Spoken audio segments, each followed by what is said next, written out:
am as harmless as ladybug spots reflecting sun. When my back is broken from all this weight, and the pain is terrifying. From now on, I am the third word in a sentence of 16, and I don't care if you forget me, just don't let your thoughts perish. And I could not hear, see, or feel what God was doing. And at this particular time, this particular guy, he flew in. Cause when I look in the sky, I wonder if I'll be sent up there. Thinking of heaven, that's a place I would love to live in and literally spend endless years.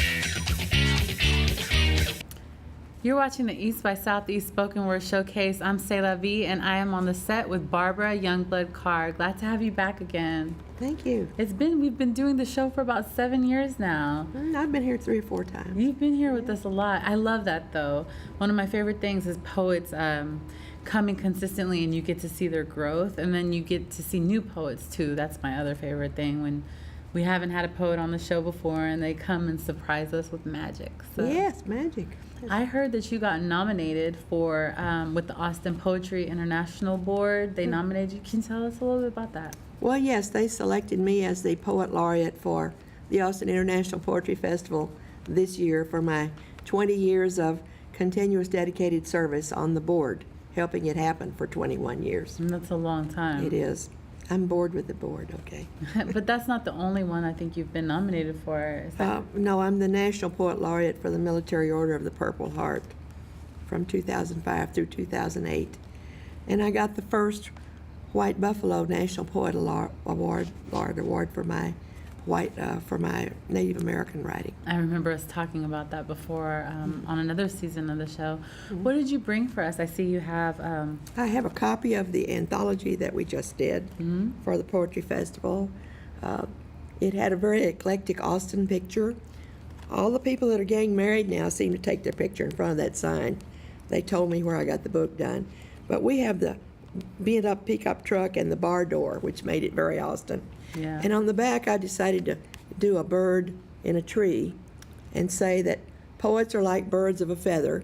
That's right. They all flock together, sure especially at the festival. So that was an idea. Poets are like poets are okay. I can't even read. I'm a poet who cannot read. Poets are like birds of a feather. They all flock together, especially at the Austin International Poetry Festival. Yes, that's nice. Yes, it was great. So, and then. And I have published 17 books of poetry, prose, and short stories. 9 were funded partially by the City of Austin.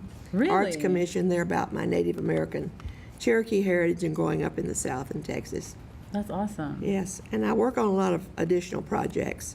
This one of the 8.5 by 11 inch poetry pictures is my newest project. I work on. A doctor takes these outstanding photographs of nature and life, and he puts one of my poems in with each one, and we call this Poetry Pics. I think that's excellent. I actually do that with Facebook. I'm a real fan of photography, so I'm looking forward to seeing that. Are you going to be reading from this? I'm going to read one poem from here today. Okay, awesome. Yes. All right, well, I'm looking forward to hearing some of your stuff, and if anybody else out there enjoys hearing you, how can they look you up? Well, I have 2 websites. Mine is ancestorpoet.com, and the other one is poetrypics.com for our books. All right. Yes. Well, Austin, Texas, I hope you enjoy Barbara Youngblood Carr. Thank you. Poetry here, over there, and down under. The English poet storyteller, long white hair and beard wafting from side to side in warm spring Texas breezes, wears top hat and tails, with colorful striped vest and red shoes. He stands, kneels, and sits down in pools of bluebonnets, marvels with his Cockney brogue about Texas hill country blue vistas, patchwork together with pink primroses, maroon wine cups, and red-orange Indian paintbrushes. We take his photo. He takes our Texas beauty into his heart and makes a poem of it. The Australian poet-musician, with razor-thin body and eyes, like an owl, blows his didgeridoo with one of Austin's premier jazz bands. He mixes water with local dirt samples to make colored, thin clay and paints a mural of Austin. and our poetry with his mud. We take his photo. He paints our words and taken for granted scenery on his mud painting. We all receive keepsakes to treasure for the rest of our lives.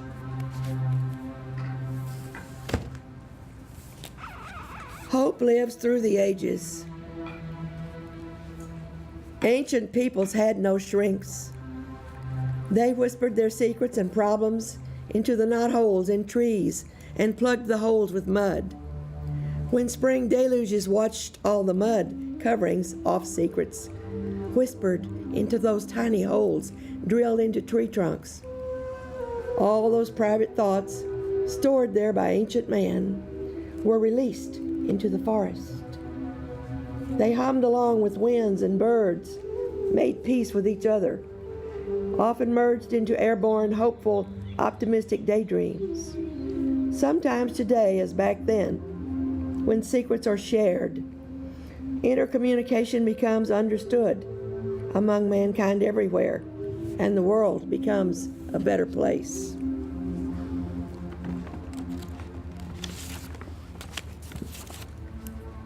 Resurrected visions.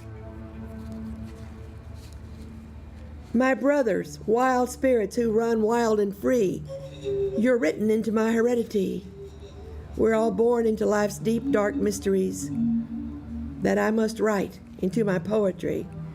Oh, you, our resident pack of coyotes, rummages through the oaks and cedars, yipping and howling at the moon and each other, until your voices and slinky shadows ghost away into the far dark where only silence is heard. When we close our eyes again and try to rest, our minds open and we dream of the endless quests of wild things and free spirits like yours, totally free. Wild things that know no boundaries, like rivers, oceans, wild flowers, weeds, and trees. And sometimes we yearn on moonlit nights dark and cold to join you and other ancestors on familiar paths to revisit our almost forgotten long agos. So my brothers, wild spirits who run wild and free, you're a part of all of life's deep, dark mysteries that have made many imprints on my heredity. As you pass me by, remember that I may join you on some dark, chilly night someday, where I'll roam the world, searching for my yet unknown destiny, for only then I may also be written into some bard's everlasting poetry.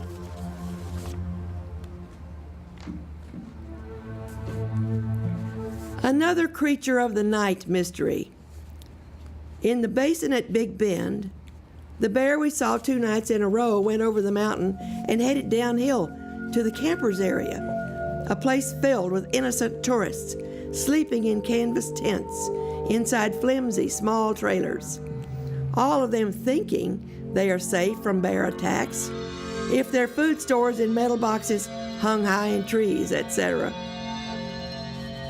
At the Chizos Mountain Lodge restaurant where we were having lunch the day we arrived, tourists asked a waitress near us if they could have breakfast on the large patio the next day, and the waitress answered, "No, you can't." Because every morning now, for many days, 3 mid-sized black bears have wandered onto the patio looking for something to eat. When Big Bend park rangers met up with bears, they would simply holler loudly and throw rocks at the bears until the animals ran away back into the woods. My thinking was this: if I were one of 3 bears and I was indeed thirsty and very hungry, I might tell the other 2 bears this: there are 3 of us and only 1 of him, and we are very, very hungry. I think we can take him down. Come on, guys. Just a thought. The signs placed in the park for us tourists to read told us to back up very slowly if we crossed paths with a mountain lion, and to holler loudly and throw rocks at bears. But tonight and last night, A black bear crossed the pavement on the narrow paved road in front of our car and crossed into the trees and brush on the left as we watched it lumber by, with our car's headlights shining on it. On this night, 2 young walkers passed our car and said they had seen something entering the woods ahead. We probably should have given them a ride to the camping plots below in the valley, but we didn't. After they hiked on down the road, the bear climbed back out of the roadside ditch, crossed the road to the other side, and sauntered slowly down the hillside toward the camping area. Yes, this bear did go over the mountain and rambled into the brush until it became hidden from our view and was gobbled up by the mysterious, dark night.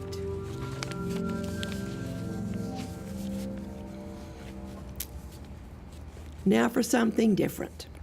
Sometimes magic can be tricky. Now, there was a man who hated his life.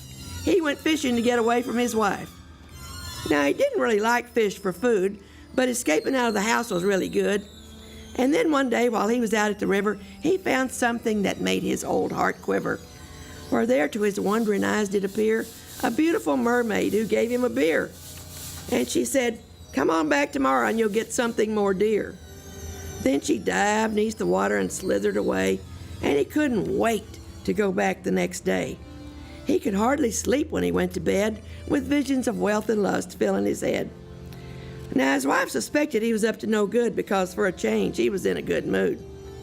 So she followed him when he went out the next day, because he was whistling and happy and just too gay. And when they arrived at the river's edge, she saw a beautiful mermaid sitting there on a ledge. When his wife yelled at him, he decided right then to jump into the river, forgetting that he could not swim. And as his body sank deeper and all the way down, his life lights went out and he quickly did drown. He had turned to the mermaid for a lifetime of thrills, and he had great big, well, you know what, but he had never grown gills. And now for another one completely different. And I'll be joined by a friend to do this one. Yep. This won't take but a second. This is my friend Roachy Waterbug. One of my most famous Roach-style limerick verses ends with these lines. "Now roach is a roach is a roach, but spiders on my life encroach. Should I go to hell, and it they will dwell and crawl on me as I approach." Which brings me to this. I have written many roach and insect poems, but I have never written a poem about an Irish roach until now. To the tune of "When Irish Eyes Are Smiling," of course.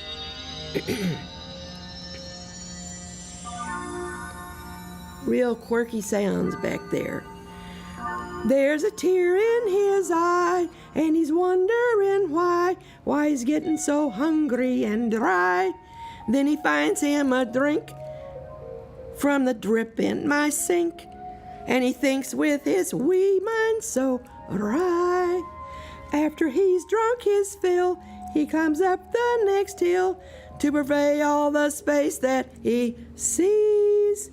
Before his wondering eyes, he spots such a great prize that he's found, and he drops to his knees.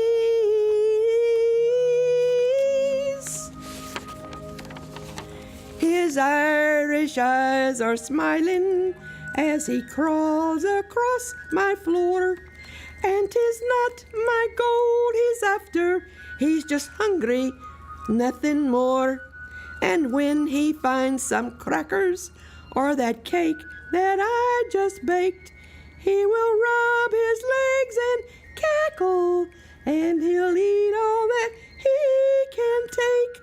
Well, this roachie's run free until he spotted me with my bug spray and sole of my shoe.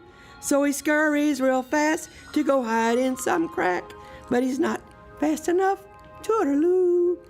I miss him with my foot, but my spray can shoot into any old space with a crack.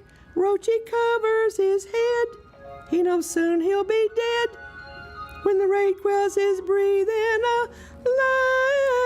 alack, he will nae more be smiling. He can't crawl across me floor, but his family comes a-looking by the dozens, maybe more. He's gone to Roachy heaven, and he'll meet some others there.